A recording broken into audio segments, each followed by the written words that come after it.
Ada orang-orang yang sebenarnya udah siap membina, tapi dia nggak mau membina. Gue nggak layak, gue bukan hamba Tuhan. Ada dosa yang gue belum kelarin. Susah banget. Ini membuat gue kayaknya nggak pantas jadi guru rohani. Kadang-kadang kita ketika ingin menjadi mentor rohani, kita selalu pengennya jadi orang yang lebih religius daripada anak yang kita bina. Perjalanan menjadi kakak rohani buat seseorang atau sekelompok orang itu holistik gitu, dikerjakannya secara holistik. Podcast kamu, dengarkan inspirasi dari firman Tuhan, dan jadilah saluran berkatnya, sebuah persembahan dari warung sate kamu untukmu. Halo Sobat Muda, ketemu lagi di podcast kamu, podcast kaum muda. Kembali lagi dengan aku Rika yang akan mengajak teman-teman untuk kembali mengupas topik-topik relevan yang pastinya relate banget sama teman-teman. Nah, kali ini kita mau ngupas topik tentang spiritual mentorship. Ayo nih, siapa Sobat Muda yang ikut kelompok kecil atau jadi mentor rohani? Coba komen-komen di sini. Atau bahkan ada yang lagi bergumul, perlu nggak sih punya mentor rohani? Nah, kamu teman-teman nih harus stay tune di sini sampai akhir. Kita mau kupas bersama dua narasumber yang ada di depan aku saat ini. Ada Kak Ernest dan Kak Elizabeth. Sebelum kita masuk topik, boleh kenalan dulu ya Kak ya. Ayo, dari siapa nih yang mau duluan? Aku dulu. Ayo Kak. Halo, salam kenal. Kamu ya namanya, kaum muda kaum ya. muda. Kaum muda. Betul. Salam kenal orang-orang muda kayak gitu. Namaku Ernest, Ernest Martono lebih lengkapnya, bukan Ernest yang lain ya, kayak gitu ya. No prakas ya. Bukan, beda kayak gitu ya, beda. Nah, aku kerja di Perkantas. Ya, itu singkatannya adalah Persekutuan Antar Universitas, dan memang Yayasan Perkantas itu bergeraknya di bidang pemuridan kayak gitu. Nah, itu mungkin perkenalan singkat. Aku punya beristri kayak gitu ya. Nah, ini istri saya kayak gitu ya. Iya, ini istri saya. Nah, ini dia yang kenalan sendiri lah ya. Dia udah besar soalnya kayak gitu. Aku jelasin. Tapi lagi. kalau di Perkantas apa nih Kak kesibukannya Kak Ernest sebelum ke istri? Aku sibuknya banyak ya. Banyak kesibukan kayaknya. Di Perkantas sebenarnya aku pelayanannya di media khususnya, tapi bukan berarti aku nggak melakukan pemuridan gitu. Jadi aku pun juga pergi. Kalau kami kan khususnya ke kampus ya, kampus terus juga ke sekolah-sekolah kayak gitu. Nah, kami ke kampus dan sekolah-sekolah itu ngapain? Itu kami melakukan pemuridan. Kami bentuk kelompok mentor gitu ya, mentorship seperti itu. Nah, kami tolong mereka sih kayak gitu ya, yang baru kenal Kristus atau yang belum kenal Kristus, kami tolong untuk akhirnya kenal Kristus dan akhirnya makin dewasa harapannya, dewasa secara rohani, dan harapannya kemudian mereka pun juga membina lagi kayak gitu. Karena kan ada banyak ya orang di dunia ini, nggak mungkin kan cuman kita berdua dan teman-teman Perkantas doang kan kayak gitu. Nah, itu yang biasanya kami lakukan lah. Ya, ini ya ciri khasnya Perkantas ya Kak. Coba nih Sobat Muda, siapa yang ikut kelompok kecilnya Perkantas boleh komen ya di bawah ini. Lalu kembali ke Kak Elizabeth, boleh Kak kenalin diri? Halo teman-teman, salam kenal. Aku Elizabeth. Biasanya sih panggilnya Sabet ya, kepanjangan kalau Elizabeth ya. Aku staf di Perkantas juga sama kayak Ernest. Khususnya sih jadi counselor di Perkantas. Jadi sekarang di Perkantas Jakarta ada pelayanan konseling. Ya, siapa tahu ada sobat muda yang mau konseling, monggo ke Perkantas gitu. Jadi daily-nya konselor di Perkantas. Lantas gitu. teman-teman kalau butuh konselor boleh menghubungi Kak Elizabeth. Iya, IG-nya apa Kak? IG aku? Boleh IG Kakak, IG siapa aku. tahu mau kontak langsung. Elizabeth pakai Z, pakai H. Nah, jangan lupa follow ya sama Kak Ernest juga. Iya, kalau mau gampang sih masuk IG-nya Perkantas Jakarta. Boleh banget. Boleh juga. Ya, nah, boleh. informasinya lebih lengkap ya Kak di Iya, sana ya. betul, Kalau IG betul, Perkantas betul. apa Kak? Perkantas Jakarta. Langsung Perkantas Iya, Jakarta langsung ya kami to the teman-teman. point. Oke deh Kak, makasih banyak buat kenalannya. Kita kayaknya udah nggak sabar nih mau kupas topik yang hangat. Kayaknya setiap hari kita butuhkan ya Kak, seorang mentor gitu. Nah, tapi sebelum itu boleh nggak sih dari Kak Ernest atau Kak Sabet duluan yang mulai momen pertama menyadari kalau kakak tuh butuh seorang mentor rohani? Siapa nih? Siapa? Bebas, mau siapa duluan, ayo. Kalau aku sih sebenarnya pertama kali kenal kelompok rohani ini kan di kampus waktu aku kuliah ya. Tapi sebenarnya itu juga bukan nih masuk kampus nih pengen ikut kelompok kecil atau kelompok pemuridan gitu. Nggak seperti itu. Jadi memang waktu itu kampus yang memfasilitasi himbauannya begini, oke, anak baru ya, ini ada kelompok dari persatuan mahasiswa ikut gitu. Nah mungkin itu agak cocok dengan diriku yang quote unquote nurut gitu ya, agak nurut anaknya. Jadi oh ya ikut, kayak mau memberontak seperti teman-teman yang lain yang nggak ikut tuh juga nggak punya nyali kayaknya. Jadi mungkin secara gamblangnya ikut di kelompok mentor atau kelompok pemuridan di kampus itu ya karena dikondisikan gitu. Jadi masuk bukan karena kesadaran aku tuh butuh kakak rohani gitu, bukan seperti itu ya. Gitu. Kalau aku momen pertama bukan kesadaran sendiri ya Kak. Jadi kayak harus ikut, ya udah ikut. Iya betul. Kalau Kak Ernest gimana Kak? Kalau jadi aku makin ngerti ya satu hal kayak gitu ya. Salah satu hal yang aku ngerti kayaknya cara Tuhan untuk menangkap orang tuh datang kepadanya ada banyak cara kayak gitu. Kalau kayak Kak Sabet kayak gitu ya, dia kan dikondisikan seperti itu ya, dan juga dia bilang nggak punya nyali gitu untuk melawan dan menolak. Nah aku dulu sebenarnya lebih duluan gitu ya. Kalau Kak Sabet kan di mahasiswa, aku dari siswa anak SMA.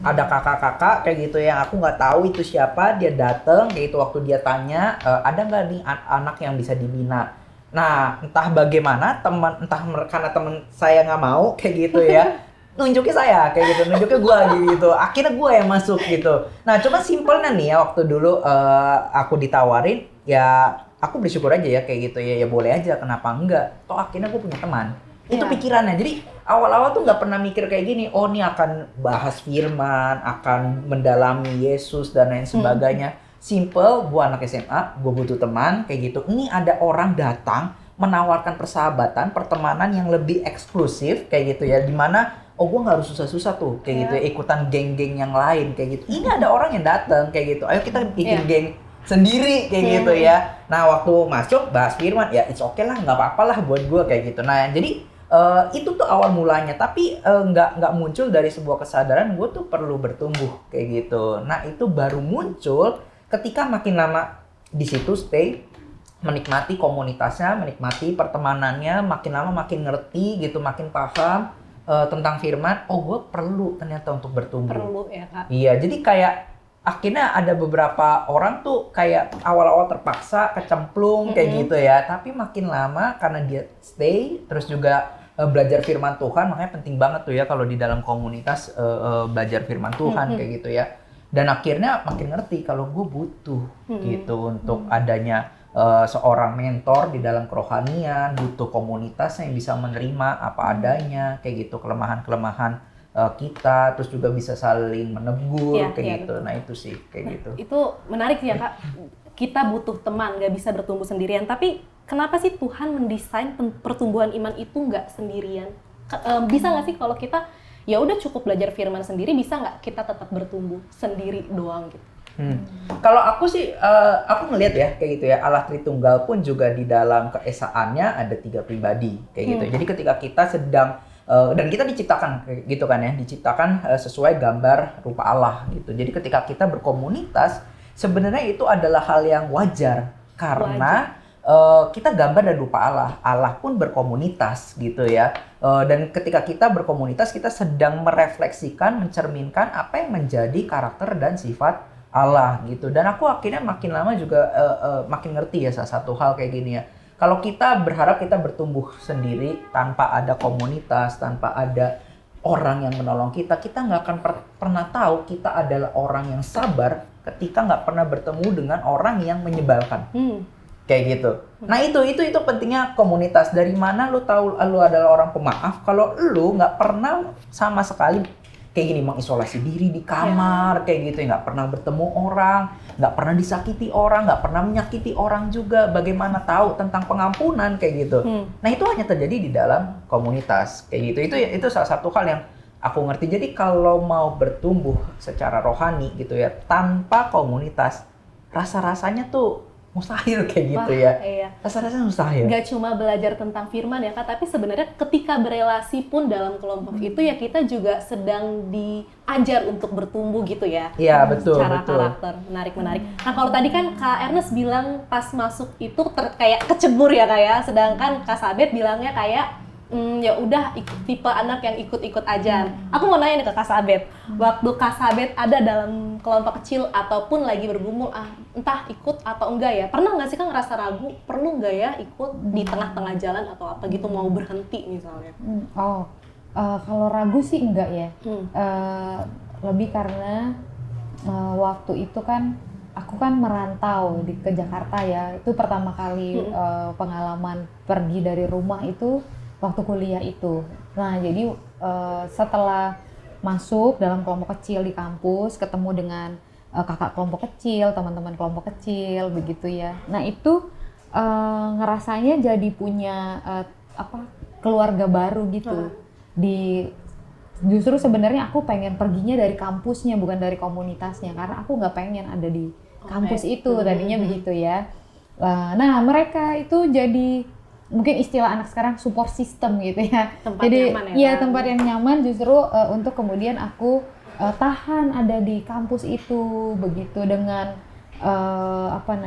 dinamika senioritas yang juga sangat kuat di kampus itu. Justru kelompok kecilku, kakak kelompok kecilku dan komunitas persekutuan mahasiswa Kristen di kampus itu benar-benar jadi tempat yang aman waktu itu untuk melindungi dari senioritas yang lain. Jadi senior lain tuh kadang gini, wah anak persekutuan tuh gitu, jangan diutik-utik gitu, nanti abangnya yang ini ngamuk itu gitu. Kayaknya lekat banget ya Kak dulu ya. Iya betul, karena ketepatan ada senior tuh yang mantan preman gitu.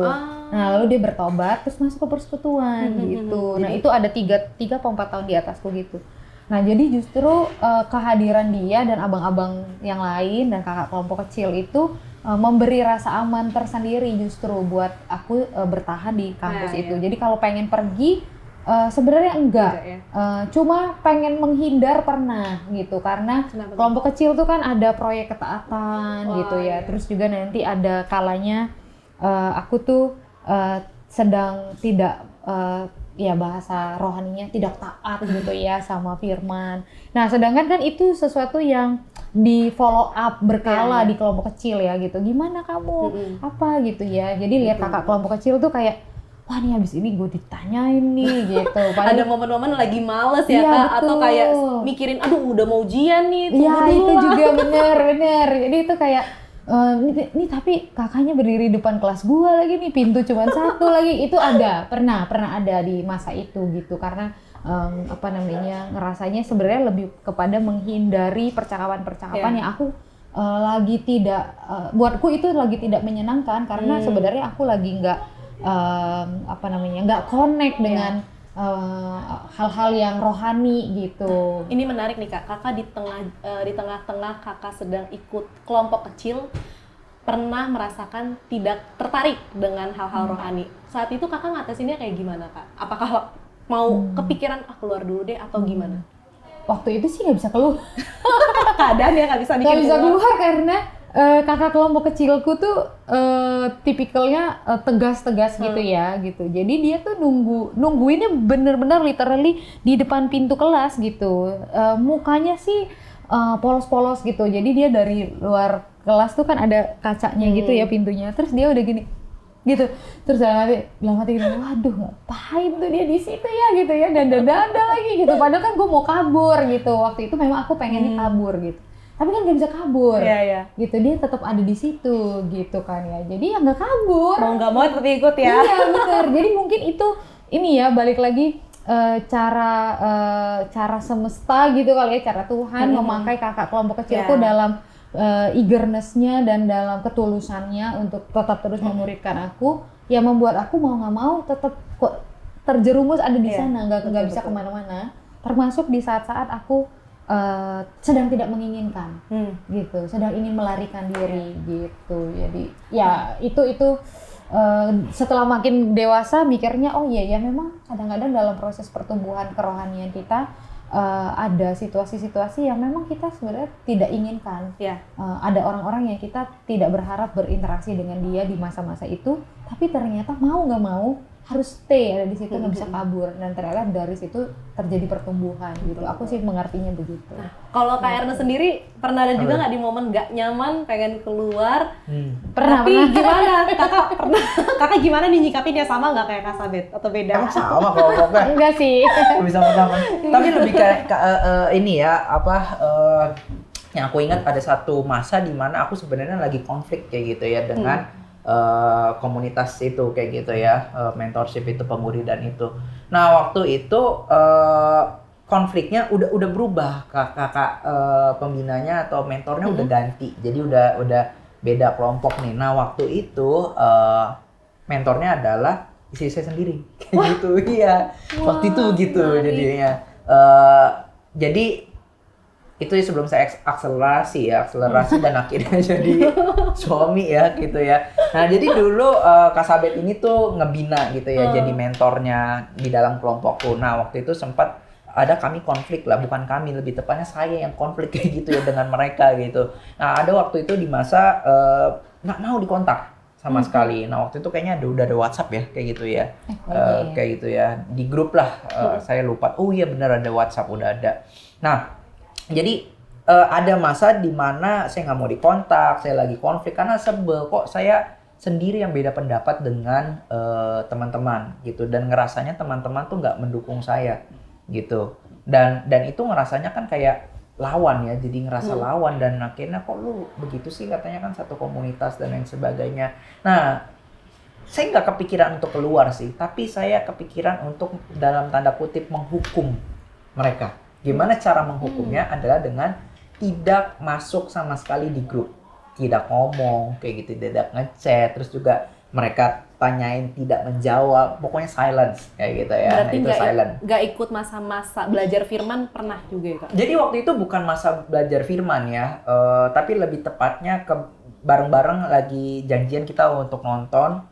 Nah menariknya adalah waktu itu kami habis pelayanan bareng tuh kayak gitu, pelayanan menjenguk orang tuh di rumah sakit tuh. Nah habis jenguk orang rumah sakit tuh baik banget ya, kayak itu karena pelayanan ya. Habis itu kami janjian untuk nonton. Jadi rumah sakitnya di seberangnya itu ada bioskop gitu. Nah waktu keluar dari rumah sakit itu mereka pergi ke arah bioskop, nah aku beda arah. Kayak gitu, mereka nanya gitu ya, lu nggak nonton? Enggak. Nanya kenapa kayak gitu? Enggak aja. Terus aku pulang sendiri. Berarti Kayak teman-teman kakak sebenarnya nggak ngerti kakak lagi kenapa? Nggak tahu, mereka nggak tahu. Nah, cuman ngambek ya betul, ngambek, tapi nggak ngomong kan kayak gitu. Ditanya-tanyain juga nggak jawab, sampai akhirnya tuh mereka di dalam grup WhatsApp, karena kan saya juga nggak mau ketemu dan lain sebagainya. Yang mereka tuh tetap tanyain ada apa kayak gitu, kenapa kayak gitu, terus ada yang saat teduh gitu ya, saat teduh, terus saat teduhnya tentang komunitas, dia sharing kayak gitu. Itu ada lagi yang nge-share lagu tentang persahabatan dan lain sebagainya. Lama-lama akhirnya saya lulu juga ya kayak gitu. Mereka walaupun kakak menjauh, mereka tetap ada ya Kak, dan nggak menyerah kayak gitu ya. Nah itu ya salah satu, akhirnya saya utarakan lah kayak gitu ya. Saya utarakan kekesalan saya, dan sekarang saya sadar emang kebodohan saya tuh dulu kayak gitu ya. Ngapain hal itu jadiin konflik kayak gitu ya. Kalau sekarang bisa ngerti ya. Nah tapi itu salah satu hal yang menurut saya di dalam perjalanan rohani itu menarik gitu ya. Kalau ada orang-orang yang memperjuangkan kayak gitu ya di dalam komunitas itu, dan saya ternyata hal-hal yang seperti itu menyentuh hati gitu. Menyentuh hati, dan ternyata waktu tersentuh hati saya itu, dan menolong saya makin hari itu makin dekat gitu kepada Tuhan. Seandainya mereka sebel kayak gitu ya, terus saya akhirnya lama-lama keluar, mereka nggak cariin lagi, ya mungkin saya juga akan stuck gitu pertumbuhan rohaninya. Nah itu sih yang saya nikmati ya gitu. Betapa berartinya ya Kak, suatu komunitas yang bener-bener mau menerima kita walaupun kita lagi menjauh nih, tapi masih nunggu di sini, bahkan nanyain, kamu di mana? Ayo datang lagi ya. Ini menarik sih. Nah tadi kakak sempat mention ya, pernah satu kelompok gitu dengan sebelum jadi istri ya Kak, dulu dengan Kak Sabet. Nah ini jadi pertanyaanku pribadi sih Kak, karena kan aku di gereja juga kelompok kecil ya Sobat Muda. Cuma di gerejaku dibikin 2 kelompok Kak, jadi satu kelompok tuh ada beberapa orang doang, tapi harus sesama jenis. Nah ini menarik sih Kak, apakah ketika membuat kelompok kecil atau komsel itu harus sesama jenis atau boleh campur? Atau ada pertimbangannya nggak sih Kak? Nah ini yang tadi udah saya kasih tahu ya, dia udah membina beda gender ya kok bisa. Iya, gimana tuh Kak? Iya. Idealnya memang segender ya.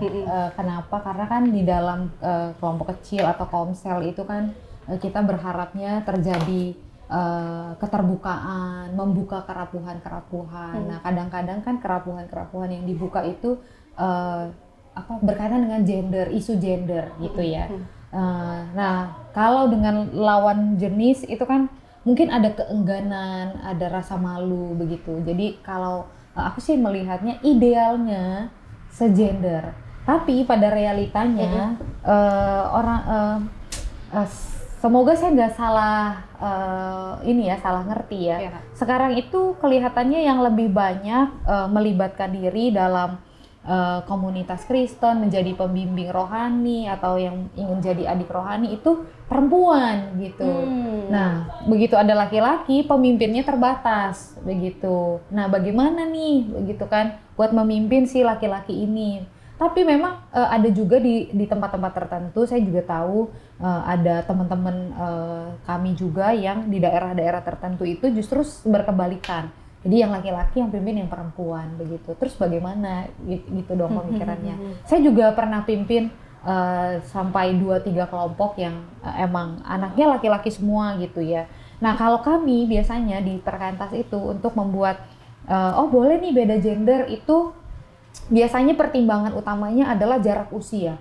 Jadi sebisa mungkin memang jarak usianya jauh gitu. Jadi memang waktu saya pimpin adik-adik yang cowok-cowok itu mereka tuh kelas 10 SMA. Nah waktu itu saya udah kerja, udah lulus kuliah, jadi jaraknya ada sekitar 7 tahun gitu. Nah dan itu juga sebenarnya cara untuk menghindari ketertarikan secara emosional gitu ya, yang naksir sama kakaknya, belum tentu kakaknya naksir atau sebaliknya gitu ya. Dan gagal. gagal. Karena belum mungkin kalau kakaknya ya nggak ada jaminan sih, tapi dalam pikiranku mungkin kakaknya bisa lebih memproses kalau dia yang ditolak gitu. Tapi kalau adiknya kan kita lagi menghindari supaya janganlah dia pergi dari kelompok kecil karena patah hati sama kakaknya kayak begitu ya. Jadi itu pertimbangannya sih kalau bisa segender itu memang lebih baik. Kalau memang harus pimpin beda gender atau kelompoknya gabung-gabung nih, RS sekarang lagi pimpin kelompok KTB di salah satu kampus itu gabung anaknya yang ada laki-laki ada perempuan gitu. Jadi beda usianya lumayan jauh karena mereka sekarang masih kuliah semester 6 ya, pas semester 7 gitu kan jauh tuh ya. Sama RS ada 10 tahun kali bedanya, dan mereka tahu RS udah menikah. Jadi yang perempuan-perempuan itu RS juga kan cerita, kadang-kadang aku baca chat grup KTB-nya ya, kalau mereka denger mereka pikir waduh ini rahasia gue gitu ya. Enggak, maksudnya aku sama mikir ini adikmu yang ini nih lucu juga ya gitu, gaya bahasanya itu kayak anak cewek yang kayak manja gitu kali ya gitu. Tapi emang kan aku juga nggak cemburu, bukan karena cemburu. So, iya tapi ini kok dia emang begitu gitu. Jadi mungkin dia memperlakukan Ernest sebagai abangnya gitu. Jadi dia bisa ya apa adanya ke Ernest gitu sebagai kakak KTB-nya. Tapi aku ngelihat ini sih memang balik lagi ya, idealnya adalah segender gitu ya, dan itu yang harus diutamakan gitu.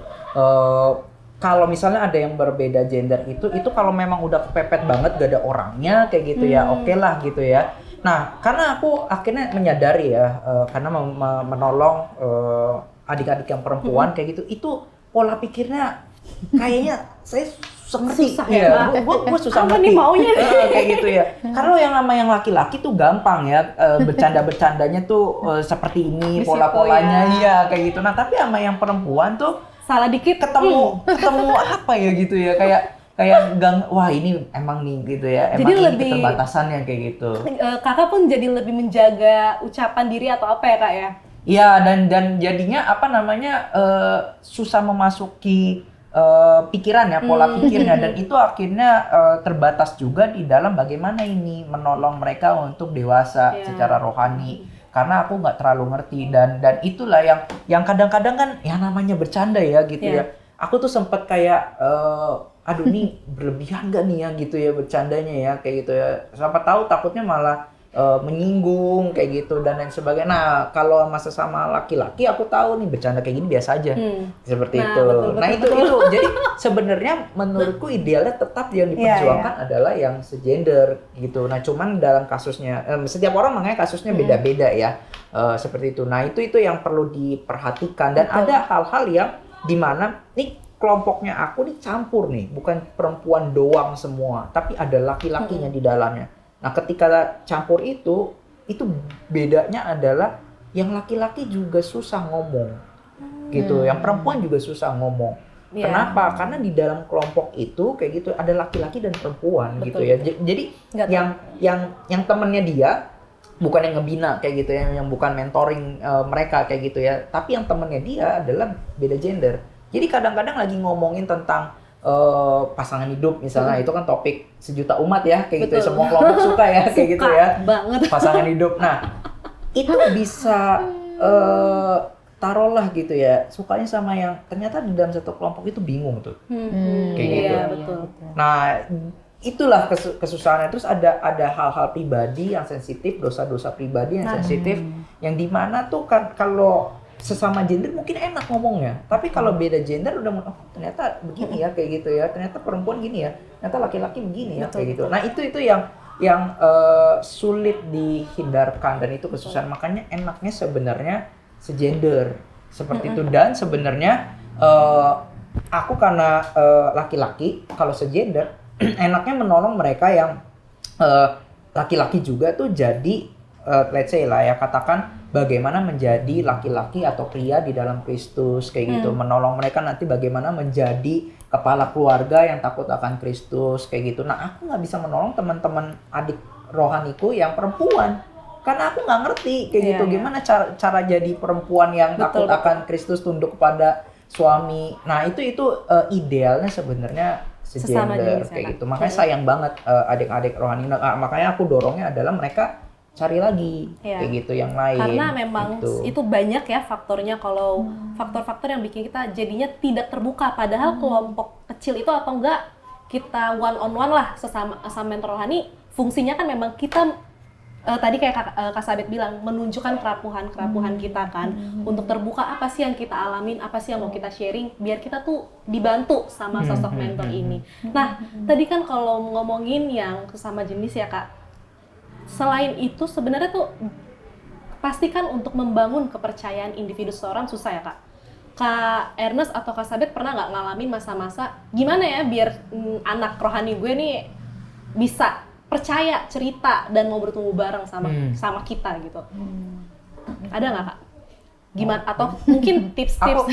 Aku mungkin ya nanti Kak Sabet mungkin akan lebih bisa bahas kayak gitu ya, karena aku makin lama makin ngerti itu ada terkait dengan sisi psikologinya juga ya gitu ya. Ada orang-orang tuh yang memang sulit untuk terbuka kayak gitu ya. Baik itu secara personal, udah personal pun kayak gitu, di dalam kelompok lebih susah lagi kayak gitu ya. Dan itu gimana nolongnya itu rada pusing kadang-kadang kalau nggak terbuka ya, karena kita juga bingung apa yang perlu kita berikan, apa yang perlu kita tolong dari mereka, karena mereka nggak mau ngasih tahu juga kayak gitu ya, nggak mau membuka diri juga. Nah itu yang kadang-kadang aku mulai ngertinya ya di dalam kelompok ya gitu ya, mulai ngertinya memang kalau kita udah di dalam kelompok, pertumbuhan terjadi itu bukan cuman karena faktor pemimpinnya kayak gitu ya, atau mentornya doang gitu, tapi ada dari faktor yang dimentorin kayak gitu ya, mentinya ya nyebut kayak gitu ya, mentinya kayak gitu. Kenapa? Karena kalau dia datang tapi nggak mau kooperatif gitu ya, nggak mau membuka diri itu susah banget gitu. Nah itu kan pertanyaannya adalah kayak gini, gimana caranya supaya dia mau kooperatif? Nah, itu yang sulit tuh. Pertama kan memang udah pasti harus berdoa, itu kan udah wajib kayak gitu ya. Nah berikutnya tuh perjuangan sisanya kayak gitu ya, kayak peperangan. Entah kita meyakinkan diri dengan mengasihi dia. Kalau aku kan konteksnya waktu itu yang lagi konflik, mereka teman-temanku ya yang ngejar aku kayak gitu, dan itu menyentuh aku. Nah kita nggak tahu kayak gitu ya kapan hati mereka tersentuh. Nah yang kita ngerti hal baik yang bisa kita lakukan kayak gitu ya, kita lakukan gitu. Entah kapan Roh Kudus menjamah, membuka hatinya anak itu. Dan kadang-kadang yang sering kita temukan adalah itu kami tuh tolong mereka kayak gitu ya, mau bina mereka tuh dari anak SMA. Nah di SMA nggak mau. Tapi pas mereka udah masuk kuliah, jadi pengurus di persekutuan. Bagus lagi. Terus dia cerita pas ketemu lagi, iya bang dulu gue kabur-kaburan kayak gitu, tapi sekarang gue ikut kelompok kecil kayak gitu. Jadi ada masa-masa di mana mungkin masa itu dia nggak bisa kayak gitu untuk mendengarkan firman, untuk dibina. Tapi aku yakinnya Roh Kudus nggak berhenti bekerja kayak gitu ya. Ada waktu di mana akhirnya dia bisa dibina dan orang lain yang membina, dan kita harusnya it's okay, it's fine. Gak harus semua kita kan jadi kita rasa kayak kita Tuhan Yesus kayak gitu ya, semua harus kita muridkan kayak gitu. Nah itu yang aku temukan. Nah, mungkin bagian susahnya gimana nih kayak gitu ya, supaya dia terbuka. Nah mungkin Kak Sabet ngerti ya, dia konselor soalnya. Coba Kak, mungkin bukan berarti jadinya kita kalau misalnya si anak mentor ini tertutup, bukan berarti jadinya kita menjauh ya Kak ya. Nggak jadinya ya udah nutup aja, udah tinggalin aja, cari yang lain, nggak gitu ya. Kalau dari Kak Sabet gimana? Ya dalam pengalamanku, bahkan sebelum aku sekolah konseling begitu ya, memang keterbukaan itu aku mengertinya itu butuh proses, butuh waktu gitu. Jadi tidak bisa di awal-awal kelompok lalu udah langsung mengharapkan mereka menumpahkan semuanya gitu. Sebenarnya kan di bahan-bahan pendukung yang kita pakai, misalnya buku PA apa, buku PA apa gitu ya, itu kan ada pertanyaan-pertanyaan yang yang men-trigger mereka membuka diri gitu kan. Misalnya lagi bahas tentang Tuhan Yesus mengampuni dosa gitu, nanti kan akan ada pertanyaan, dosa apa nih yang kamu mau tinggalin misalnya gitu. Nah itu kan kalau itu baru pertemuan pertama, kedua, ketiga gitu, kita tuh semua di kelompok itu masih merasa orang asing kali ya dengan satu sama lain gitu, sehingga mungkin dosa yang dibuka ya aku malas bangun pagi gitu misalnya gitu. Nah mungkin sebagai pemimpin rohani ya emang kita perlu sabar-sabar aja kali ya gitu Kak. Itu yang aku ngerti juga. Nah kalau yang selain yang itu, nambahin dari yang tadi Ernest juga udah bilang, yang aku lakukan memang adalah aku mendekati secara personal gitu. Jadi dilihat di kelompok itu mana yang lebih tertutup, lebih kelihatan jarang ngomong, yang lebih pendiam. Nah nanti di luar kelompok pergi makannya sama dia gitu, atau nemenin dia sederhana nyari buku apa misalnya kayak gitu ya. Atau ya dia mau pergi main kemana ya ikut gitu, main sama dia gitu. Jadi aku pikir memang perjalanan menjadi kakak rohani buat seseorang atau sekelompok orang itu holistik gitu, dikerjakannya secara holistik gitu. Jadi ya kalau dia bilang bapaknya sakit misalnya gitu, ya kita dateng gitu, dan dari situ tuh ternyata membuat dia percaya gitu sama kita. Aku sih meyakininya terlepas dari memang macam-macam teori psikologi juga ngomongnya bahwa keterbukaan itu awalnya adalah kepercayaan gitu. Kita berani mempercayakan diri kita kepada orang lain, dan kita percaya orang-orang yang kita percayakan cerita-cerita kita itu bisa dipercaya. Itu kan sulit ya gitu. Dan keterbukaan tuh kan beresiko. Betul. Kita siap nggak? Kita mungkin dalam hati, nanti kalau gue cerita ini, itu yang sering muncul kan di dalam diri kita juga gitu ya. Ini dia akan hakimin gue atau enggak ya gitu. Dia akan ngomong apa ya setelah gue cerita yang ini ya gitu ya. Jadi memang itu butuh waktu. Kepercayaan itu kan juga sesuatu yang terus dibangun ya. Nggak sekali jebret langsung percaya gitu. Nah jadi aku pikir ya itu sesuatu yang perlu diusahakan oleh setiap orang yang ada di dalam kelompok rohani, entah dia kakak kelompok kecil atau dia anak kelompok kecil gitu. Tadi kakak sebutin tuh kayak secara nggak langsung ngasih tips-tips biar anak rohaninya awet gitu ya dalam relasinya gitu ya. Karena memang pada kenyataannya sebenarnya komsel atau kelompok kecil atau mentor rohani itu bukan melulu tentang belajar firman ya Kak ya. Maksudnya pada akhirnya kan kita membangun hubungan gimana biar dia mengenal kita secara karakter. Jadi nggak cuma kita menunjukkan secara struktur, kita harus belajar ini hari pertama, kedua segala macam. Tapi bagaimana kehidupan kita pun dilihat sama dia dan bagaimana kita peduli ya Kak, Betul, peduli. betul. Apakah ini artinya semua orang bisa nggak sih Kak jadi seorang mentor rohani? Oh, wah menarik ya Iya, karena pertanyaannya ya. kan kita memang panggilan kita kan memang untuk memberitakan Injil ya. Tapi iya. apakah semua orang bisa menjadi seorang mentor yang nyaman didatangi? Agak menarik nafas ya gue. Kalau menurutku ya, ini itu nggak terhindarkan kalau kita tuh menjadi orang tua.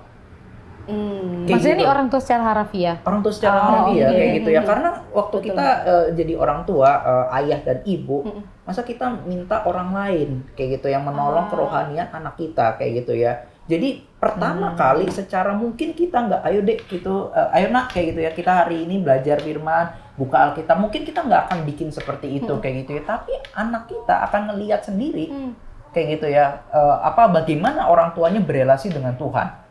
Nah, jadi kalau pertanyaannya apakah kayak gitu ya, kita semua orang bisa jadi mentor secara rohani, tapi secara tidak sadar kita udah jadi mentor buat anak kita, kayak gitu. Nah pertanyaan berikutnya adalah bagaimana kalau kita mementorkan orang lain, kayak gitu, anak orang lain, kayak gitu. Nah, apakah kita semua orang bisa atau enggak? Nah, salah satu hal yang aku temukan kayak gitu ya, Yesus kan bilang kan semua kepada semua muridnya gitu ya, amanat agung kan bukan cuman orang-orang yang diberikan kepada para murid doang kayak gitu, ataupun juga kepada orang-orang yang secara pengetahuan kayak gitu ya, atau kedekatan hanya dekat dengan Yesus kayak gitu, jadi cuman hamba-hamba Tuhan doang.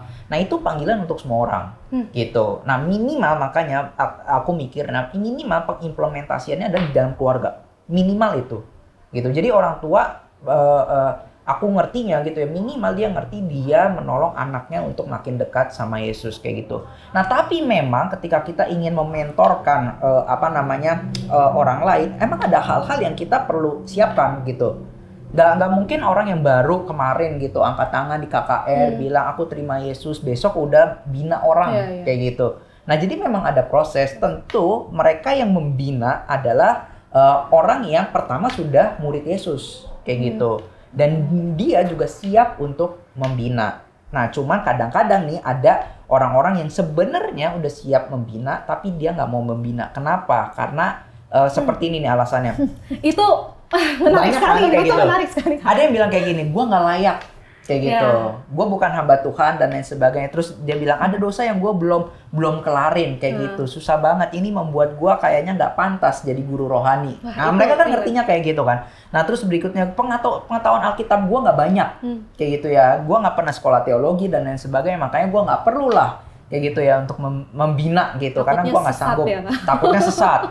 Nah salah satu hal yang gue ngerti adalah salah satunya adalah kadang-kadang kita ketika ingin menjadi mentor rohani, kita selalu pengennya jadi orang yang lebih religius daripada anak yang kita bina. Kayak gitu ya. Jadi kita pengennya, kalau saat teduh gue paling rutin. Kalau gue nggak rutin saat teduh, nggak layak gue jadi mentor rohani. Kayak gitu, gue harus doa beban. kayak gitu. Iya beban. Karena nanti anak rohaninya bilangnya kayak gitu, ya kakak aja juga saat teduhnya bolong kayak gitu, ngapain kayak gitu. Nah, kita lupa kalau sebenarnya bukan soal apakah dia saat teduhnya bolong atau enggak, tapi apakah dia mencintai Yesus. Ketika dia mencintai Yesus, tentu dia punya kerinduan bersaat teduh. Karena itulah salah satu cara atau metode yang Yesus berikan untuk bertemu dengan Tuhan. Nah, jadi pertanyaan utama ada selain beberapa hal itu tadi kayak gitu. Pertanyaan berikutnya adalah apakah kamu punya cinta kepada Yesus, cinta kepada sesama, dan berkomitmen terhadap dua cinta ini? Kayak gitu. Nah itu yang perlu kita jawab seperti itu. Jadi ketika kita mentorin orang secara spiritual, secara rohani, pertanyaannya adalah ketika aku misalnya mentorin Ripka, aku bukan nanya kayak gini, menolong Ripka untuk udah berapa banyak saat teduh. Tapi pertanyaan yang aku perlu tanyakan dan Ripka perlu jawab adalah apakah kamu makin cinta sama Yesus ketika kita makin sering berkelompok kayak gitu, bahas firman, berkomunitas kayak gitu. Itu pertanyaan yang aku pun harus terus mikirin nih, bagaimana caranya Ripka nih kayak gitu ya untuk makin hari makin cinta Yesus. Untuk makin hari pola pikirnya dan perasaan yang emosinya punya kayak gitu ya, perasaan dan emosi dan pikiran seperti Yesus. Bukan apakah bagaimana caranya supaya Ripka nggak nyontek lagi. Karena saya suka bilang kayak gini, kalau kamu nggak mau nyontek, nggak perlu Yesus. Gampang, ulangan nggak mau nyontek. Kamu ulangan di ruang guru. Nyontek nggak? Kagak lah, siapa yang mau berani? Kayak gitu ya kan? Kayak gitu. Dan kamu bilang sama gurunya, Pak, Bu, berdiri dong di belakang saya. Yakin, gak nyontek, 0 tapi nilainya. Gak ada yang kamu isi, gak berani. Kayak gitu. Nah, jadi gak perlu Yesus hanya untuk sekedar memodifikasi kebiasaan. Tapi kayak gitu ya, perlu Yesus untuk melatih hati baru yang Yesus berikan. Nah, itulah pemuridan, itulah spiritual mentorship yang aku ngerti ya. Jadi, apakah semuanya itu panggilan ke semuanya? At the end, kita ketika jadi orang tua, pasti kita akan membina. Betul. Gitu. Nah itu, jadi itu tak terhindarkan. Jadi pertanyaannya kayak gini, apa alasannya kamu tidak mau mementorship atau menjadi spiritual mentorship? Apa alasannya? Kalau alasannya dosa, kok kamu simpan? Kalau alasannya adalah aku nggak ngerti banyak kayak gitu tentang firman Tuhan kayak gitu ya. Kalau alasannya itu, kita kan bisa belajar juga kayak gitu ya. Ataupun ya emang kamu harus jadi hamba Tuhan dulu gitu. Toh anakmu nanti kamu akan bina secara rohaniannya. Jadi kalau kamu bukan pendeta, apakah kamu hanya Pak Pendeta nih, anakku kuserahkan ke gereja. Aku di rumah tinggal terima jadi. Enggak kan? Kayak gitu. Jadi itu bukan soal tentang apakah aku jago Alkitabnya kayak gitu ya. Disiplin rohaninya bagus banget kayak gitu ya. Tapi lebih kepada sebenarnya persiapan aku tuh cinta Yesus atau enggak. Gitu. Nah, Ini fondasi dasarnya Kak, fondasi dasarnya. Ini kayak kembali, ayo kita tanya lagi ke dalam hati kita. Dari setiap komitmen ya, mungkin kalau bisa dibilang kita berkomitmen nih, punya kelompok kecil, ayo kita selesaikan ini segala macam dan lain-lain. Bukan secara struktur ternyata. Untuk sampai dari hati ke hati, ternyata dari kita pun juga harus punya hati yang mencintai Yesus. Itu fondasi besar, fondasi utamanya yang sering kali kita lupakan ya kayak karena harus selesai ini, harus ini gitu. Karena ini kadang-kadang kita tuh suka salah ngerti gini ya, ketika kita memuridkan atau melakukan spiritual mentorship, kita hanya ingin anak ini tuh makin tahu tentang Alkitab, informasi-informasi tentang Alkitab, tentang Yesus kayak gitu ya, kita tanamkan di pikirannya dia. Tapi kita lupa sebenarnya kita lagi mau membentuk orang ini itu tuh bertindak seperti Yesus kayak gitu ya. Bukan hanya bertindak tapi emosi dan semuanya pola pikirnya seperti Yesus kayak gitu ya. Jadi makanya kita suka terjebak gitu ya ketika kita melakukan mentorship. Pencapaian-pencapaian apa nih, perilaku-perilaku apa nih yang dia sudah tunjukkan gitu ya sesuai dengan Alkitab. Nah, sebenarnya bukan itu yang kita inginkan kan. Yang kita inginkan hati mereka tuh makin melekat dengan Yesus kayak gitu. Nah, itu gimana caranya kita tahu hati dia melekat dengan Yesus kalau kita nggak dekat juga dengan dia. Kalau kita cuma nanya setiap pertemuan kayak gitu ya, kamu udah saat teduh berapa? Oh, aku mah rutin Kak. Kalau bisa aku saat teduh nggak cuma sehari sekali kayak gitu ya. Sepanjang hari aku saat teduh Kak. Terus kita bilang, oh ini udah cinta Yesus nih. Tapi waktu akhirnya nanti beberapa waktu kemudian kita udah nggak jarang ketemu dia kayak gitu. Mungkin saat teduh sih, tapi mungkin dia akhirnya jauh dari Tuhan, korupsi, udah nggak ke gereja kayak gitu. Nggak tahu di mana. Nggak tahu kita, tapi nggak salah teduh. Nah itu kan bukan itu yang kita minta kan. Kita minta adalah bagaimana anak ini tuh makin hari makin cinta Yesus. Nah jadinya waktu kita melakukan spiritual mentorship itu kita punya jadi lebih kreatif di situ. Kadang orang tuh spiritual mentorship, ayo kita ketemu, kita bahas Alkitab aja. Selalu setiap pertemuan kayak gitu. Nah padahal untuk menolong orang untuk makin cinta Yesus, caranya tuh bukan itu doang. Utamanya firman Tuhan. Aku setuju itu kayak gitu ya. Tapi kalau kita ngerti gitu ya, menolong mereka untuk makin cinta Yesus, nggak melulu hanya cuman bahas Alkitab doang, tanya jawab, kita tanya dia jawab kayak gitu. Abis itu kelar. Ada banyak kita bisa pergi bareng, ayo kita pergi lihat alam, lihat bagaimana Tuhan ciptakan kayak gitu. Relasinya terus-terusan dibangun ya Kak. Nah tapi kalau misalnya pada akhirnya ngerasa nggak cocok gimana Kak? Di tengah jalan ngerasa nggak cocok sama seseorang yang kita mentorin gimana? Oh maksudnya kita nggak cocok dengan anak itu kayak gitu. Kalau di tengah-tengah jalan, coba kita mundur sedikit di tengah-tengah jalan nih, kita ngerasa nggak cocok, walaupun mungkin kita udah berusaha, kok tapi kayaknya anak ini secara komunikasi atau bahasan yang sering mereka bicarakan kayaknya beda sama kita. Itu gimana? Nah, mungkin Kasabet mungkin dulu nggak cocok dengan aku ngerasain. Tapi sekarang cocok jadi. Iya, dicocok-cocokkan. Gimana kalau Kasabet? Itu ini ya, mungkin ada faktor kalau buat pemimpin rohani biasanya lebih jarang gitu kali ya, kalau aku pakai kata itu, lebih jarang untuk meninggalkan atau kayak mendepak anak dari kelompoknya. Nah, entah bagaimana proses seleksi alam itu terjadi. Jadi pada akhirnya ternyata yang memilih untuk pergi itu adalah anaknya gitu. Sering-sering yang terjadi begitu. Gitu. Jadi kalau nggak nyambung, beda kayaknya nih kita beda circle, beda ketertarikan, kayaknya kita banyak lah yang nggak cocok-cocoknya. Ternyata sering-sering yang pergi tuh anaknya gitu. Jadi mungkin si kakaknya itu atau si abang rohani itu kayak punya tanggung jawab moral tersendiri gitu kali ya, untuk terus mengejar sekuat yang dia mampu begitu kali ya. Sehingga dia sering-sering nggak ninggalin gitu. Dalam pengalamanku juga begitu ya. Anak-anak kelompok kecilku tuh yang kayaknya ngelihat aku kayak lihat hantu gitu. Jadi mereka yang kabur gitu. Sedangkan kata Ben rohani stay ya di situ. Kejar gitu kan. Dan bahkan udah terang-terangan dia kabur di depan mata, itu besoknya ketemu.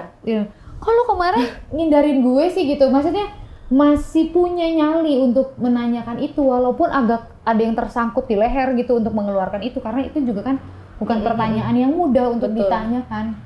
Cuma kalau nggak ditanyain, sama aja nih, sama-sama canggung nih kita nih, karena gue lihat lu lihat gue gitu. Tapi nggak ada. Iya, tapi lu kabur gitu, kayak abis itu pergi gitu. Dan itu real, maksudnya aku berulang kali sebenarnya mengalami gitu, anak-anak itu pergi takut atau males kali ya, di tepatnya ya, bukan takut ya, males ketemu aku gitu ya, jadi pergi. Jadi ya ditanya aja, aku akan tanya gitu. Nah, aku sih ngelihatnya gitu. Kalaupun ada biasanya kakak-kakak yang berhenti di tengah jalan meninggalkan anak-anaknya itu, sering-sering aku sih menemukannya alasan yang paling banyak kelihatannya karena kesibukan si kakaknya gitu. Jadi kayak lagi tugas akhir gitu. Jadi dia nggak jalan lagi sebulan, 2 bulan, lama-lama lost memang gitu. Anaknya udah diurus sama yang lain atau udah ngurus diri sendiri. Banyak ya Kak dinamikanya ya. Ini dinamika setiap orang tuh kalau jadi mentor rohani kayaknya dinamikanya beda-beda ya. Betul. Nah, kalau misalnya dari Kak Ernest sama Kak Sabet sendiri, ada nggak sih teladan seorang mentor yang jadi panutan kakak banget, atau boleh diambil dari tokoh Alkitab gitu Kak? Coba. Aku gini ya, akhirnya makin ngerti. Makanya tadi pertanyaannya salah satu aku nyambungnya tuh begini ya.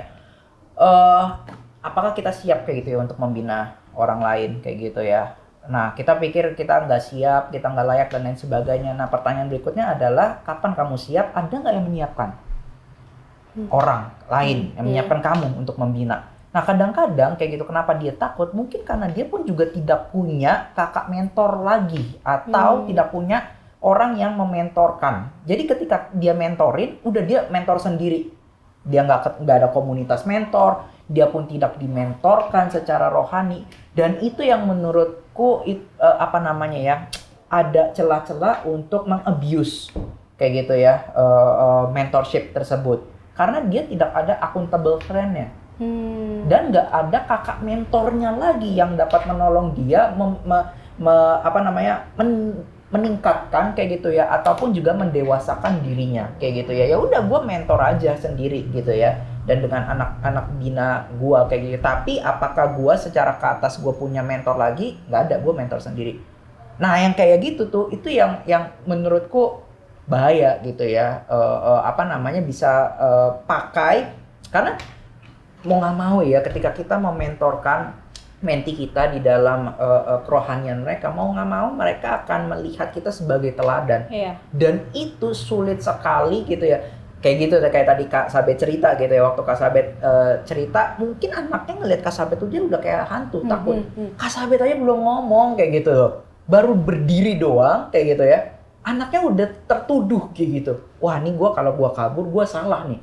Itu tuh nggak mau kuasa gitu ya, itu melekat gitu kepada Kak Sabet, kepada pemimpin spiritual mentorship itu melekat. Nah, kalau itu tidak ada accountable friend ya, kita nggak tahu dia bisa mengabuse hal itu kayak gitu ya. Nah, makanya penting banget akan hal itu.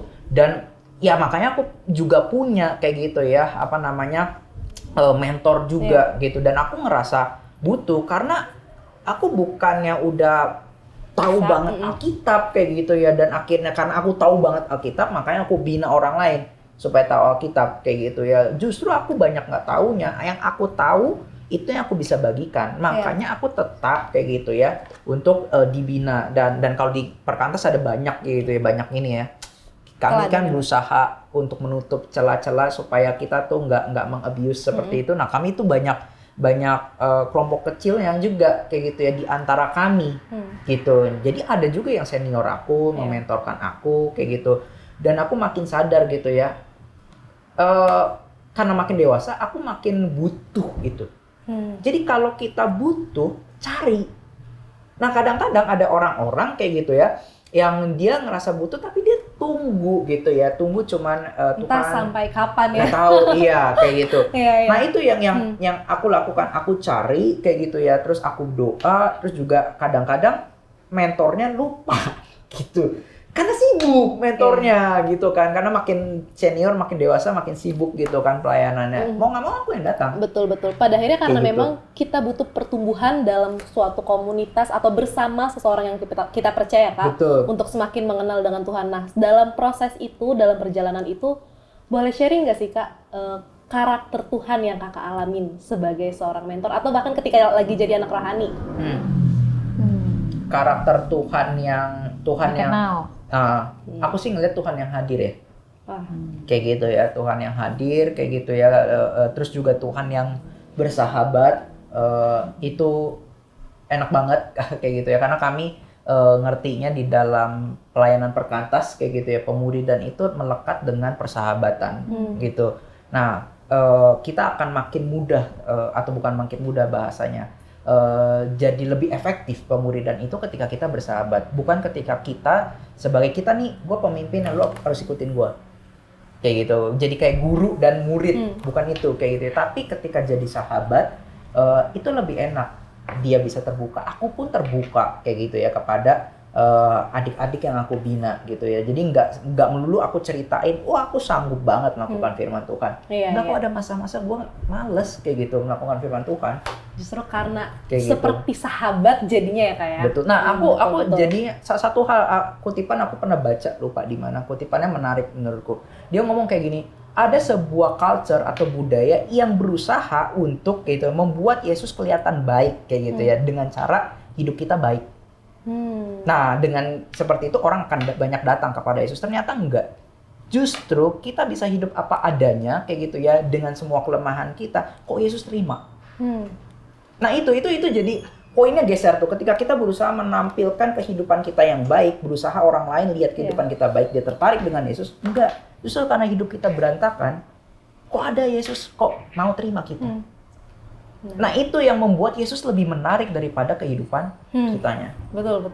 Nah, itu yang aku sadari, kayaknya untuk seorang mentor, kayak itu spiritual mentor, itu mesti ngerti hal itu. Wah, kayak ini gitu. penting banget ya untuk seorang mentor ya, untuk akhirnya nanti mengajak anak rohaninya mengenal Tuhan lebih dalam lagi. Nah, Kak, ini nggak kerasa sih kita udah mau 1 jam ya ngobrol ya. Iya, nah, ini tapi ada satu pertanyaan penting banget nih. Harapannya coba kalau boleh dari Kak Elizabeth dulu, nanti yang jawab dengan satu kata atau satu kalimat boleh Kak dielaborasikan nih. Kalau ada satu hal yang Kakak harap semua anak muda Kristen tahu soal pemuridan, itu apa, Kak? Boleh satu kata atau dipadukan jadi satu kalimat, Kak? Tentang pemuridan ya. Yang Kakak tuh pengen banget, nih Sobat Muda kamu tuh harus tahu pemuridan itu penting atau kayak gimana yang mau Kakak sampein gitu. Satu kata susah ya kayaknya. Boleh. boleh. Kalimat berarti. Boleh satu kalimat. Satu kalimat juga. Kalimat komanya banyak. Komanya banyak Iya. ya. Kalau buat aku secara pribadi ya, pemuridan itu konteks buat aku makin mengerti siapa Tuhan yang aku percaya dan makin terasah dalam banyak area hidup yang mungkin itu tidak terjadi kalau aku tidak ada dalam pemuridan. Dan pemuridan itu tempat aku bisa menjadi aku seapa adanya, gitu ya. Jadi kalau ada pesan-pesan, boleh ada pesan-pesan? Boleh banget Kak. Sekalian dari Kak Elizabeth ya, pesan-pesan buat Sobat Muda. Sini. Ya teman-teman, menjadi orang muda di tengah dunia yang kacau ini, aku mesti bilang nih, kita hidup di dunia yang kacau itu nggak gampang begitu. Banyak hal bisa menggoda kita, banyak value bisa mempengaruhi kita. Jadi masuklah, carilah, bertahanlah dalam komunitas Kristen yang ada begitu. Kalau menurutmu itu belum ideal, menurut pendapat pribadiku itu pun jauh lebih baik daripada kamu tidak berkomunitas, begitu. Jadi stay dalam komunitas, bertumbuh di sana, belajar menerima kerapuhan orang lain dan membuka kerapuhan diri di sana. Jangan pernah kabur dari komunitas. Kalau lagi pengen kabur, balik. Balik begitu ya. Ini aku nggak pakai alasan-alasan yang rohani ya. Kalau yang rohani kan Alkitab bilang suruh ada dalam komunitas, itu benar. Tapi ternyata pada realitanya kita butuh yang namanya support system yang bisa nolongin kita bertahan di tengah-tengah dunia ini supaya kita tuh nggak makin serupa dengan dunia gitu. Tapi kita makin hari tuh memang value hidup kita makin serupa Kristus begitu ya. Karakter kita makin diasah gitu, buah roh makin nyata dalam diri kita. Di mana belajarnya, di mana bertumbuhnya? Ya komunitas Kristen, no other choice. No other choice untuk mengenal juru selamat itu sendiri ya. Betul. Thank you banget Kak Sabet. Kalau dari Kak Ernest? Satu kata. Boleh banget, kalau kayaknya Kakak udah mikirin dari tadi ya. Iya, untung dulu. Aku ini kali ya, it's a legacy kayak gitu. It's a legacy. Kenapa? Karena makin sadarnya kayak gini ya. Kalau seandainya ada sistem-sistem yang bagus aku bisa buat kayak gitu ya, ada lembaga pelayanan yang mungkin aku rintis dan yang sebagainya, itu pada akhirnya akan berhenti kayak gitu ya. Itu pada akhirnya bisa berhenti tengah jalan, stop, entah bagaimana caranya. Tapi ketika aku membina orang lain kayak gitu, itu kayak ada sesuatu part of me kayak gitu yang aku bagikan, ini itu tetap tinggal hidup di dalam dia kayak gitu. Yang dimana part of me itu adalah part of Jesus kayak gitu ya. Karakter Yesus, nilai-nilai Yesus. Dan aku makin sadar waktu Yesus datang ke dalam dunia, yang dia tinggalkan adalah bukan sistem pemerintahan yang bagus kayak gitu. Dia nggak nulis buku tentang sistem pemerintahan, tapi dia mengajarkan nilai-nilai kerajaan Allah kayak gitu. Jadi Yesus tuh sedang ini melakukan sebuah revolusi yang kita pikir caranya tuh nggak mungkin itu terjadi, karena yang Yesus lakukan adalah revolusi di dalam hati manusia kayak gitu. Nah, karena masalah-masalah yang terjadi dalam dunia ini asalnya dari hati manusia. Dan itu ketika kita mementorship orang lain, kita mesti ngerti kayak gitu ya. Kita sedang berurusan dengan hati manusia. Bukan cuma sedang berurusan dengan apakah dia nyontek, apakah dia korupsi, apakah dia bohong kayak gitu ya. Tapi tentang hatinya, dan itu yang Yesus tertarik untuk ubahkan kayak gitu. Nah itu sih kayak itu. It's a legacy. Wah, Sobat Muda, ini pribadi bagiku sangat menyentuh ya. Karena lagi-lagi kita nggak bisa sendirian, kita butuh seorang mentor atau orang lain untuk sama-sama bertumbuh, sama-sama mencintai Yesus di dalamnya gitu. Jadi untuk sobat muda yang thank you banget kalau udah nonton sampai akhir. Semoga sobat muda dimanapun kamu berada yang lagi bergumul mencari seorang mentor rohani, terus berdoa, dan kami juga berdoa ya kan nanti ya untuk mendoakan teman-teman agar mendapatkan juga seorang mentor rohani yang memang dari Tuhan. Juga teman-teman yang lagi bosen atau males ikut-ikut ya kayak aduh kayaknya gini-gini mulu deh, bosen banget, jangan pernah keluar. Di mana lagi kita temukan komunitas untuk mengenal cinta Yesus kalau nggak di komunitas Kristen itu sendiri ya Kak ya. Wah, thank you banget Kak Elizabeth dan Kak Ernest untuk sharingnya. Thank you banget. Ini juga tempatnya dari Perkantas. Terima kasih banyak untuk teman-teman yang ada di sini. Juga untuk sobat muda yang sudah nonton sampai akhir. Thank you banget. Nah, sobat muda, podcast ini bisa terwujud tuh berkat dukungan dari sobat muda sepertimu. Setiap kontribusi teman-teman sekecil apapun tuh sangat berarti agar kita bisa terus berbagi dan bertumbuh firman Tuhan nih seperti ini teman-teman. Kami juga mengundang teman-teman untuk follow media sosial Perkantas ya Kak ya. Juga Kak Ernest dan Kak Sabet nanti boleh muncul di bawah sini ya teman-teman ya. Ada juga IG, TikTok, YouTube, Facebook, dan media sosial lainnya Warung Sate Kamu. Jangan lupa di follow teman-teman. Oke deh, kayaknya kita udah sampai sini aja udah 1 jam kayaknya Kak. Thank you banget ya Kak Ernest dan Kak Sabet. Sebelum kita mau bener-bener tutup dan say bye, boleh tutup dalam doa nggak Kak? Oke, yuk kita berdoa. Mari kita bersatu dalam doa. Ya Bapa di surga, Tuhan kami Yesus Kristus, kami ucap syukur oleh karena kedatangan Yesus Kristus ke dalam dunia ini. Dan Engkau menunjukkan kami jalan ya Tuhan, nilai-nilai kerajaan-Mu. Dan itu ya Tuhan yang terus-menerus Kau bagikan di dalam kehidupan Yesus Kristus. Dan melalui para murid ya Tuhan. Pada hari ini ya Tuhan, kami pun juga terus-menerus melihat nilai-nilai itu hidup di dalam dunia ini. Dan kami ingin terus ya Tuhan berpegang kepada nilai itu.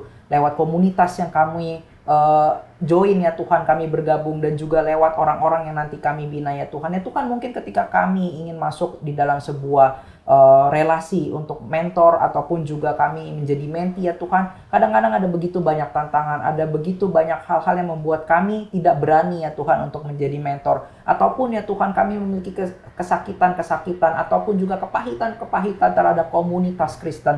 Tapi kiranya ya Tuhan, Engkau terus bekerja di dalam hati kami. Biarlah Roh-Mu yang kudus ya Tuhan menggerakkan hati kami ya Tuhan untuk menyiapkan hati kami untuk membina anak-anak yang lain makin cinta kepada Yesus, mencintai sesama, dan juga menolong hati kami yang mungkin sedang sakit hati.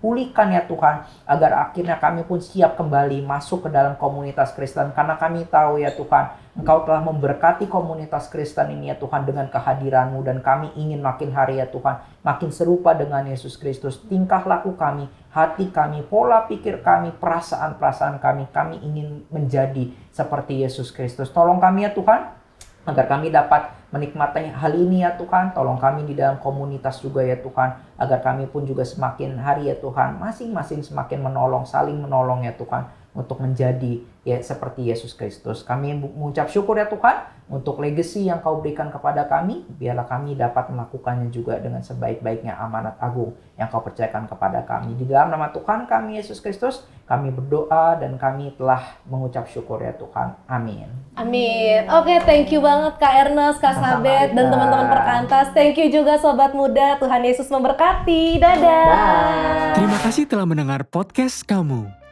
Kami berdoa kiranya podcast ini menolongmu semakin bertumbuh mengenal Tuhan.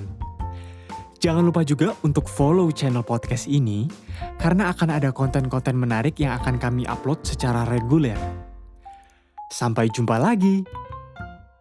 Podcast kamu, persembahan dari Warung Sate Kamu.